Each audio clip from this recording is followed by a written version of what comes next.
បាទនេះការចាក់ដីមាត់បន្លាយខាងក្រៅលបងវិទ្យាល័យហ៊ុនសែនអង្គរត្រីបាទដើម្បីជាការសម្អាតបរិស្ថានមួយចំនួនបាទត្រូវបញ្ជានៃការហូរចូលនៅទឹកសំអុយតាមបន្លាយដែលហូរមកពីរោងចក្របាទអញ្ចឹងនេះគឺជាការទប់ស្កាត់ការហូរចូលរបស់ទឹកកខ្វក់បាទហើយក៏ជាការដែលសម្អាតបរិស្ថានខាងមុខមួយដែរបាទអស់100 ឡានជាងហើយបាទប៉ុណ្ណេះអស់100 ឡានជាងហើយបាទចិត្តលិចលបងហើយចិត្តលិចលបងសាលាហើយបាទឥឡូវឡានជាប់ផុងបាទនេះអូយនេះជាប់ផុងហើយពេជ្រផុងបុលផុងកាយជាប់ផុងមួយហើយនេះបុលរុញហើយបុលខ្វះហើយបាទ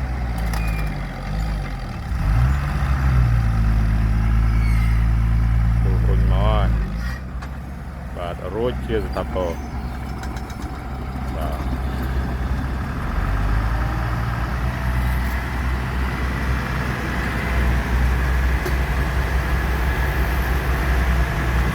មិនទាន់បានពាក់កដាលទេអស់100 ឡានហើយ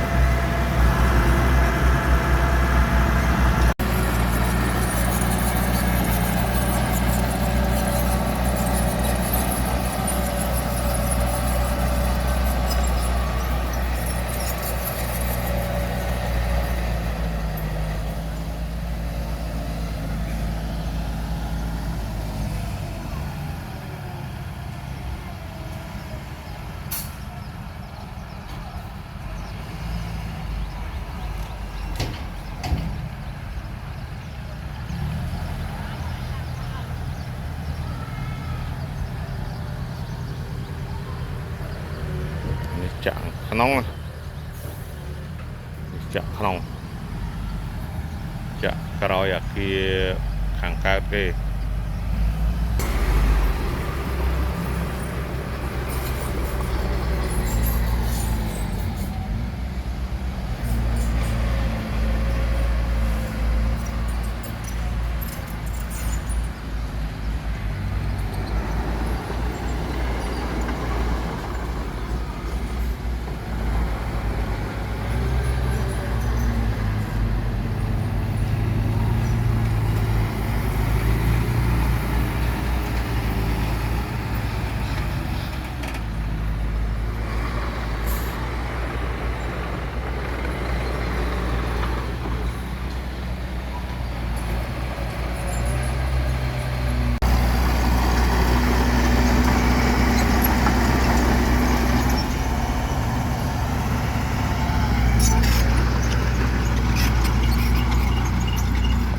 ផ្លូវឡាន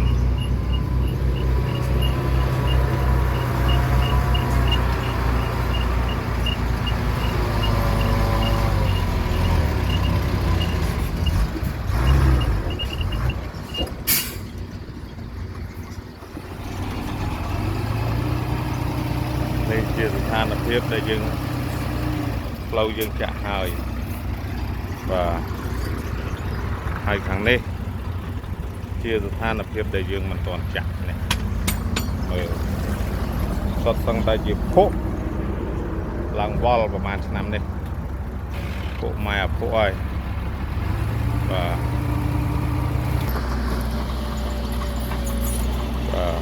នេះសុទ្ធសឹងតែជាភក់ទាំងអស់បាទ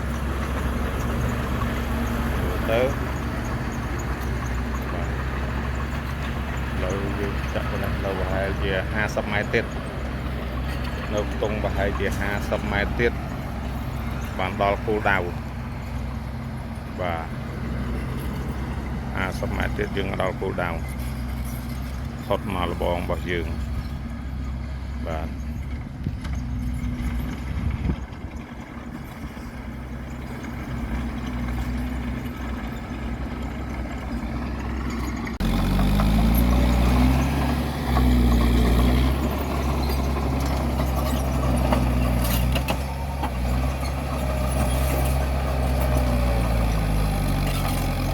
គ្រាន់តែពុកប្រហែលជាកន្លះម៉ែត្រ